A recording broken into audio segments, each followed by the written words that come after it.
আকাশে ছোঁয়ার গল্প সাজাই শূন্যে ওড়ার ছন্দে মেতে।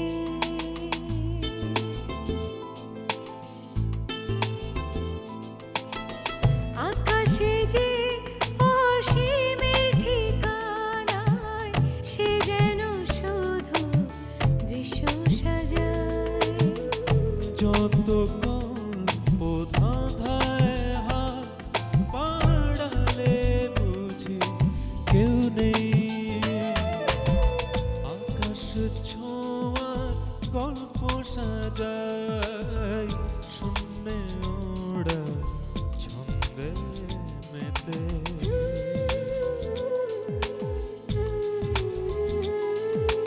ধাওন্ত তোমার গতি ছুটে চলে অবিচল।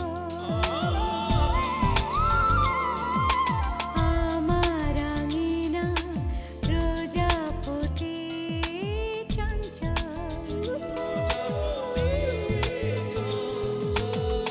উড়ে উড়ে যায় কত অলি গলি অবিরত। যত কল্প ধাঁধায় মন বাড়ালে বুঝি কেউ নেই। আকাশে ছোঁয়ার গল্প সাজাই শূন্যে ওড়ার ছন্দে মেতে।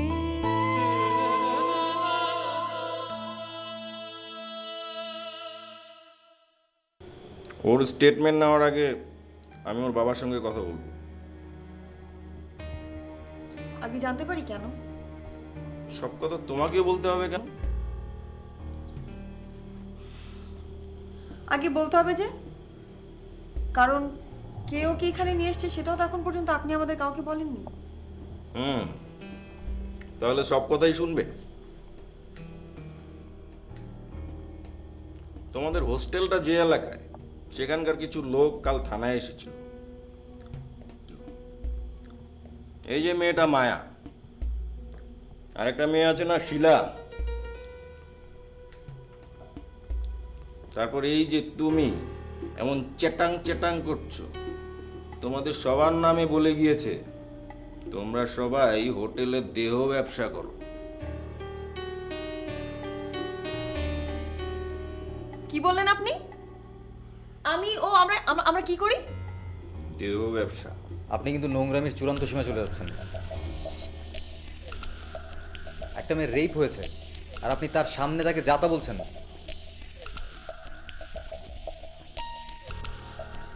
আর হোস্টেলের যে মেয়েগুলোর কথা আপনি বললেন, এরা সবাই প্রত্যেকেই অত্যন্ত ব্রিলিয়ান্ট। এই চোখ নামিয়ে কথা বল। তোর নামেও অপবাদ কম নেই। বান্ধবী জানি না মনে করেছিস? আর তোদের হোস্টেলের মেয়েদের দেহ ব্যবসার নাটের গুরু মানে সর্দারনি হচ্ছে তোদের বড় দিদি।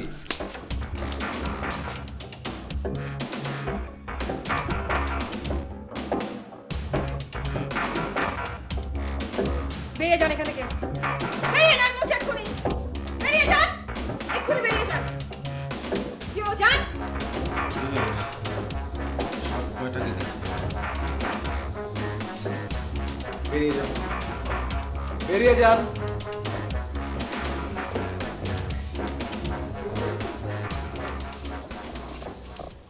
এই মায়া, তুই কাঁদছিস কেন? ওই অসভ্য লোকটার কথা শুনে? দেখ, ওদের কথা একদম কাঁদবি না। ওদের নিজেদের চরিত্রেরই কোনো ঠিক নেই। এত বাজে কথা বলে গেল, এত জঘন্য। মায়া, কাঁদিস না। এই অসভ্য লোকটা যা বলে গেল তাতে কাঁদিস না।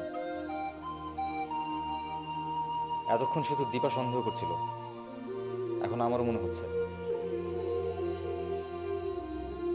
ওই হোটেল মালিকের সাথে নিশ্চয়ই এই পুলিশটার কোনো যোগাযোগ আছে।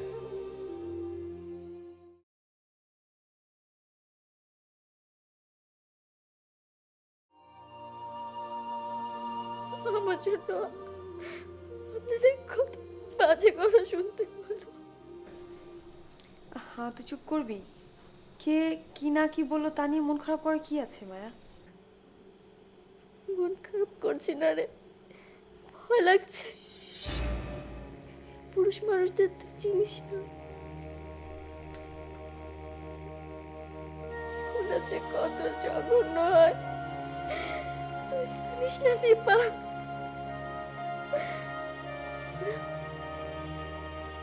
ওর মতো যদি তোদের বিপদে ফেলে দেয়। দীপা, এই এলাকার মানুষ সম্পর্কে আমার যথেষ্ট ধারণা আছে। ওরা যে কোনো সময় যে কোনো বিপদ করতে পারে। আমার একটু হোস্টেলে যাওয়া দরকার। তুমি পারবে না মায়ের সাথে থাকতে? দাদা, আমি এখানে আছি, কোনো সমস্যা হবে না, তুমি যাও।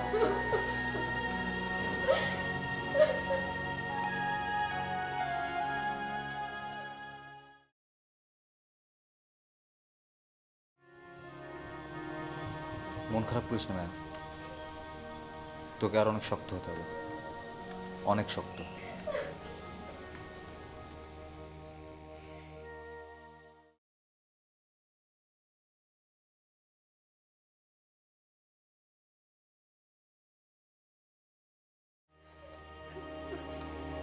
মায়া, এগুলো কাঁদলে চলবে না, তুমি শক্ত তুমি, যুদ্ধে জয়ী হতে হবে মায়া।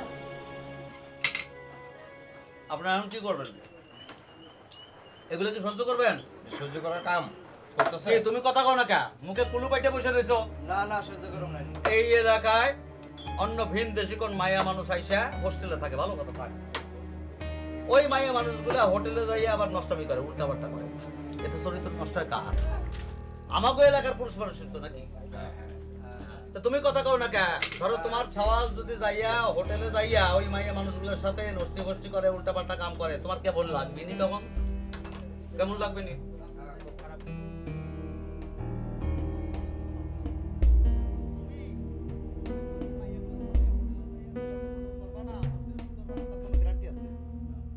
আমরা তো ওর মতো সবাই সুন্দর, হ্যাঁ? আমাদের আমরা যে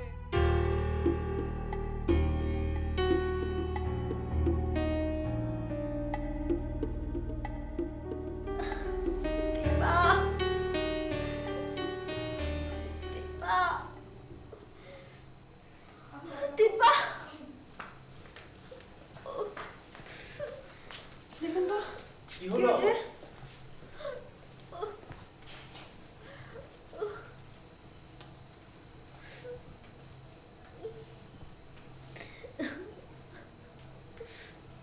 কি হয়েছে ডাক্তারবাবু? ওর আসলে আরো ঘুমের দরকার। ঘুম? ঘুমাবে কেমন করে মেয়েটা? এখানকার যে অবস্থা দিন দিন হচ্ছে। কি হয়েছে? হ্যাঁ, না তেমন কিছু না।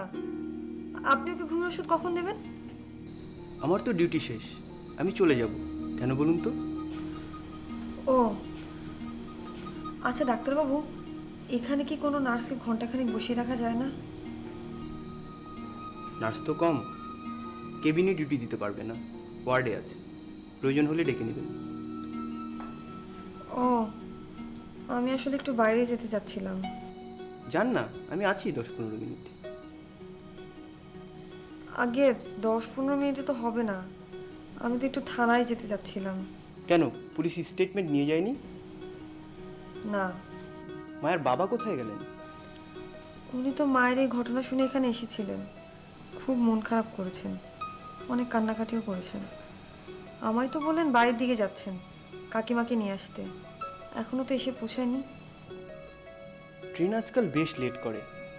যাই হোক, আমি বলি কি, মায়ের বাবা আসা পর্যন্ত অপেক্ষা করুন। এসব পুলিশের ব্যাপার স্যাপার ওনাকেই সামলাতে দিন। আপনি মেয়ে মানুষ, এসবে না জড়ানোই ভালো। আপনি এখন আসুন। আপনি বোধহয় রাগ করলেন। দেখুন এখন অনেক রাত হয়েছে, আপনি যেখানে যেতে যাচ্ছেন সেখানে গেলে আপনার বিপদ হতে পারে। আপনি আমার সাথে চেম্বারে আসুন, কিছু ওষুধ লিখে দিচ্ছি, নিয়ে আসবেন। আগে ঠিক আছে।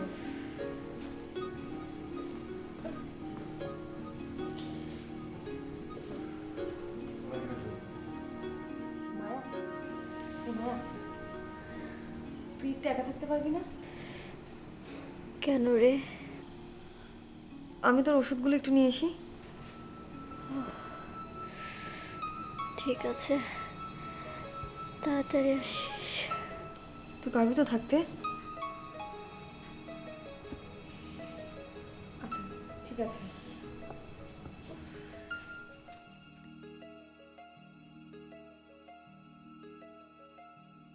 এখন কি করবা? হ্যাঁ? আচ্ছা ঠিক আছে, শোনো, আমি করছি। এই এলাকার সচেতন নাগরিক হিসাবে ওই যে মাইয়াগুলা, হোটেলের মাইয়াগুলা, মানে হোস্টেলের মাইয়াগুলা, হোটেলে যাইয়া যারা লটর পটর উল্টাপাল্টা কাম কাজ করে, তাদের আর তাদের সর্দারনি মানে বর্দি আছে না, সেই বর্দির নামে আমি পুলিশে কমপ্লেন করেছি। এখন এটা হচ্ছে পুলিশের ব্যাপার স্যাপার। পুলিশ যে কবে এর অ্যাকশন নেয়, কি করে না করে, তা তো আমরা জানি না, নাকি জানি? হতে পারো না। তাই যদি হয় তাহলে আমার একটা কথা আছে, ভালো করে মন দিয়ে শোনো। কথাটা হচ্ছে যে আজকে রাতের বেলা যাইয়া যদি হোস্টেলের ওই মাইয়াগুলারে সব কটারে বাইর করে দেই, এই এলাকা ছাড়া করে দেই, তাহলে কিন্তু এই এলাকাটা কলঙ্ক মুক্ত হয়ে যাবে, তাই না? আমরা কলঙ্ক মুক্ত হয়ে যাব। কি ভয় পাচ্ছ নাকি তোমরা? না না ভয় আরে ভয়ের কি? ভয়ের কোনো কারণ নাই। আমরা তো সব একটা পুণ্যের কাজ করতে যাচ্ছি, আমরা কি পাপ করতে যাচ্ছি?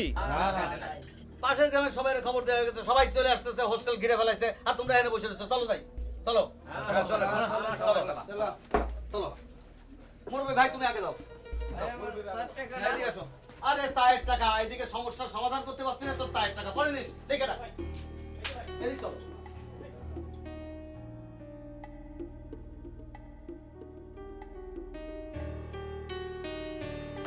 এই দাঁড়াও।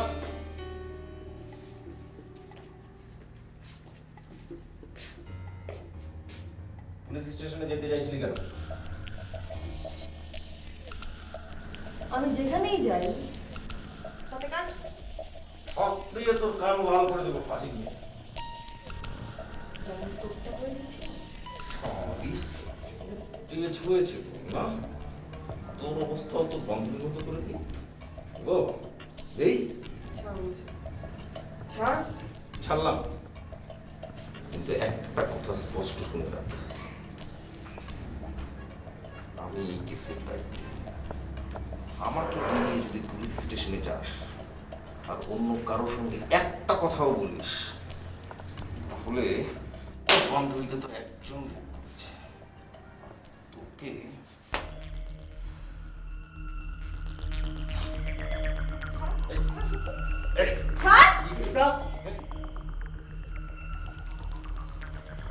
কাকা বাবু। মায়া কেমন আছে? লোকনাথ বাবু, আপনার সাথে আমার জরুরি কথা আছে। আপনার মেয়ে ভালো আছে, তবে যদি আরো ভালো রাখতে চান তাহলে আমার সঙ্গে চলুন। না কাকা বাবু, আপনি ওর কোনো কথা শুনবেন না। ও আসলে একটা এই চুপ! নাথ বাবু, আমার কথা যদি না শুনেন তাহলে কিন্তু আপনার এবং আপনার পরিবারের ভীষণ বিপদ হবে। সুতরাং আপনি সিদ্ধান্ত নিন, আপনি কি করবেন। না কাকা বাবু, আপনি ওর কথা ভয় পাবেন না, আপনি যাবেন না ওর সাথে। হ্যাঁ তুমি থামো তো দীপা, যাও মায়ের কাছে যাও, আমি একটু দারোগার সাথে কথা বলে আসি। না, ওর সাথে না কাকা বাবু, যদি কিছু বলার থাকে তাহলে থানায় গিয়ে বলুন। যান যান, থানা যান, তবে একটা কথা কান খুলে শুনে রাখুন, এই এলাকার চার্জে আমি, আর এই কেসটাও আমার হাতে। সুতরাং আমাকে ডিঙিয়ে যদি একটা পাও ফেলেন তাহলে আপনার মেয়ের যদি আরো বড় কোনো বিপদ হয়, আমার কিন্তু কিচ্ছু করার থাকবে না।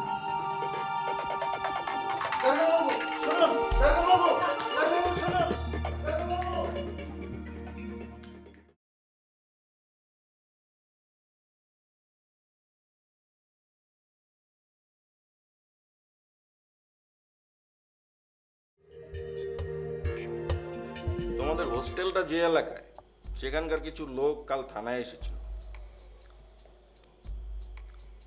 এই যে মেয়েটা মায়া, আরেকটা মেয়ে আছে না শিলা, তারপর এই যে তুমি এমন চেটাং চেটাং করছো, তোমাদের সবার নামে বলে গিয়েছে তোমরা সবাই হোটেলে দেহ ব্যবসা করো।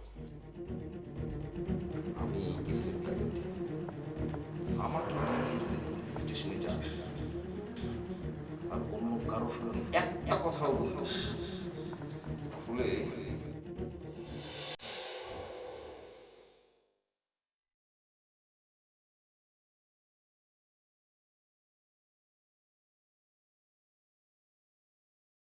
বাবু, আগে বলুন। আরে বলবেন তো আপনি। আমি বলবো? আপনি তো আমাকে নিয়ে এলেন বলার জন্য। বুঝতে পারছেন না? মেয়েকে নিয়ে এখন আপনার পরিকল্পনাটা কি? পরিকল্পনা? কিসের পরিকল্পনা? আরে আপনার মেয়ে তো সুস্থ হয়ে উঠেছে, এখন কি পুলিশ কেস করবেন যে আপনার মেয়েকে রেপ করা হয়েছে? দীপা তো তাই বলল। তাহলে করেন, নিজের বেঁচে ওঠা মেয়েটাকে আবার মেরে ফেলেন। মেরে ফেলবো? তা নয় তো কি? মেয়ে রেপ হওয়ার পরে পুলিশ কেস করা আর মেয়েকে নিজ হাতে গলা টিপে মেরে ফেলার মধ্যে কোনো পার্থক্য আছে? পার্থক্য কি বলছেন? শুনুন নাথবাবু, পুলিশ হিসেবে না, আমি আপনার ছোট ভাই হিসেবে আপনাকে কয়েকটা পরামর্শ দিই। মেলা দিন পুলিশে চাকরি করেছি, সেই অভিজ্ঞতা থেকেই বলছি, এই সমস্ত কেসে যারা কেস করে তাদের লাভের চেয়ে এটাই বেশি।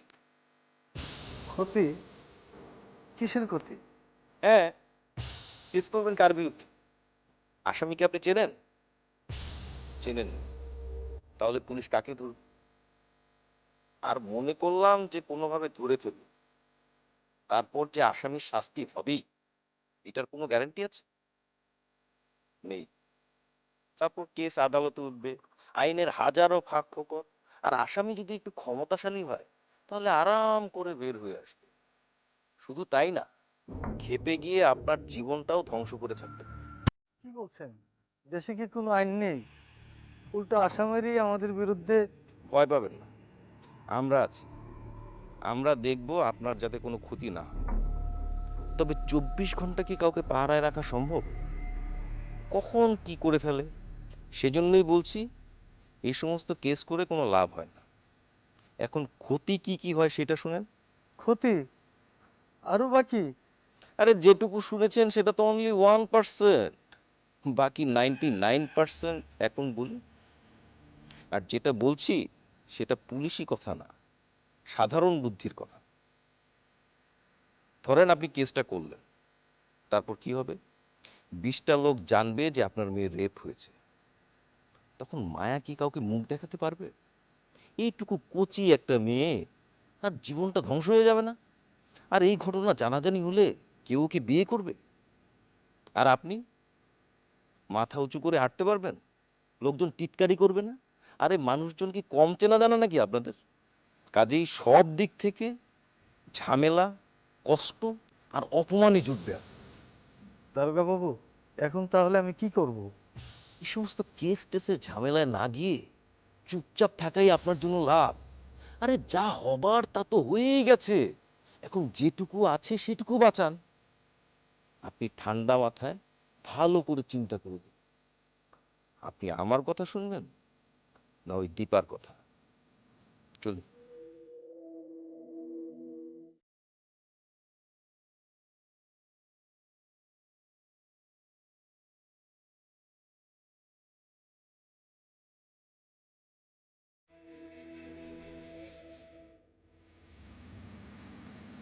কাকাবাবু, তাহলে আপনি কি সিদ্ধান্ত নিলেন? আমি আর কি সিদ্ধান্ত নেব রে মা? জানাজানি হয়ে গেলে তো আমার মেয়ের বিয়েটাই হবে না। বিয়ে না হলে কি মায়া বাঁচবে না? একটা মেয়ে বিয়ে না হলে বাঁচে কি করে? মেয়ে মানুষ, ছেলে মানুষরা তো ঠিকই বাঁচে কাকাবাবু। ছেলে আর মেয়ে কি এক হলো রে মা? ও তাই তো, মেয়েদের তো শুধু জন্ম হয়েছে ছেলেদের সাথে বিয়ে করে ওদের সংসার করার জন্য, তাই না কাকাবাবু? সন্তান জন্ম দিতে না পারলে, চুলোয় হাড়ি ঠেলতে না পারলে ওদের কিসের সার্থকতা? মেয়ে মানুষরা তো মানুষ না, ওরা তো মেশিন। ছেলেদেরকে আরাম দেওয়ার জন্য, প্রশান্তি দেওয়ার জন্য ওরা তো মেশিন। আর এটা যদি না পারে তাহলে ওদের জন্মের কোনো সার্থকতাই নেই, তাই না কাকাবাবু? আমি জানি তোমরা শিক্ষিত, তোমাদের ভাবনা অনেক উন্নত, তো আমি পুরান মানুষ, আমার ভাবনাগুলোও পুরানো। পুরনো চিন্তা ভাবনার মাঝখানে তো কোনো দোষ দেখি না কাকাবাবু, যদি আপনার সেই চিন্তাটা সৎ হয়, সাহসী হয়। কিন্তু আপনার চিন্তা তো এখানে মিথ্যা। আপনার চিন্তার মাঝখানে ভয় আছে, কাপুরুষত্ব আছে।